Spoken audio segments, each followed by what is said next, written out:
Don't forget to subscribe and leave a comment on this video saying I subscribed. Let's get into it. K9 Vajra, Dhanush gun system, Sarang and more. Indian Army's major artillery enhancement plans revealed. The Indian Army is working towards the modernization and standardization of artillery as the Artillery Regiment prepares to celebrate its 198th anniversary on 28 September. LT Gen Adosh Kumar informed journalists on Thursday that the army has taken several steps to counter the supply chain issues caused by ongoing global conflict, particularly the Russia-Ukraine war, whilst also carrying out the mediumization of guns. By the year 2042, 155mm guns will be the standard caliber of all artillery guns, he said. Meanwhile, a number of 155mm caliber guns howitzers have been inducted in the Regiment of Artillery, including ultralight howitzer, ULH, M777K9 Vajra, Dhanush and Sarang. The Dhanush is the country's first indigenously built artillery gun to be inducted. LT Gen Adosh Kumar said that as far as mediumization is concerned, the army has prepared plans for the next 25 years. We have a plan for 2027, for 2047, and even for 2042, he said. The Indian Army currently has a mix of 105mm, 122mm and 155mm guns. Even now, 105mm Indian field guns, IFG, and Indian light guns, ILG, of 70s and 80s vintage, are in majority.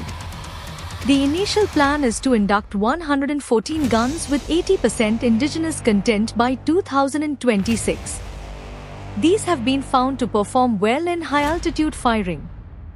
LT Gen Kumar added that the artillery is in the process of inducting other 155mm gun systems, including 300 Advanced Towed Artillery Gun System, ATAGS, Mounted Gun Systems, MGS, and Towed Gun System, TGS. ATAGS is 100% designed and developed by DRDO along with two private development and production partners. ATAGS have completed trials, the trial report is being evaluated. Hopefully we will be able to sign the contract within this financial year, said LT Gen Kumar. Trials for both MGS and TGS are likely to commence in 2025. MGS has crew and ammunition on board the vehicle and has shoot and scoot capability, whereas TGS is a lighter and versatile gun system. Artillery has a significant role, with the primary ones including suppressing and countering the enemy fire, and hitting the enemy concentration and high-value targets and supporting their own armored and infantry movement. Adding on to Joseph Stalin's statement that artillery is the god of war, LT Gen Adosh Kumar said that artillery aims to transform from being the arm of influence to the arm of decision. LT Gen Kumar said that future wars will be complex and that we should first strengthen the intelligence, surveillance and reconnaissance (ISR) capability. LT Gen Kumar also talked about rockets. He said, long-range vectors, LRVs, have been the success story of indigenization. The equipment has been extensively exploited and has added more punch and lethality to artillery's arsenal. More regiments of Pinaka are being inducted. The indigenously developed Pinaka rockets are meant to engage targets up to 38 km at mean sea level, but its effectiveness changes in high-altitude areas. A battery of 6 launchers of Pinaka can fire a salvo of 72 rockets in 44 seconds and neutralize enemy assets in an area of 1000 m by 800 m.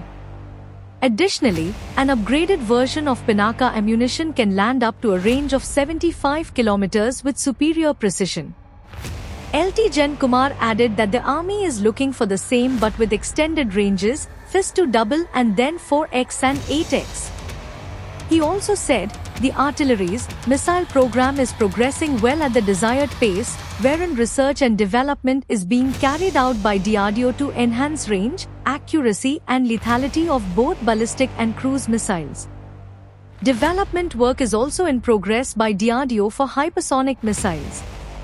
He added that as far as ammunition is concerned, a lot of improvements are being undertaken to enhance the accuracy and lethality. LT Jen Kumar said that the artillery is procuring loiter munitions, swarm drones, runway-independent RPIs and the like to improve precision capability. Due emphasis is also being laid on strengthening our ISR architecture to enhance battlefield transparency and training on niche technology equipment, he added. LT Jen Kumar also noted that because the ongoing operational situation along the northern borders warrants reorientation of training, priority has been given to incorporating operational realities in training curriculum. Last year, women got commissioned into the regiment for the first time in 2023.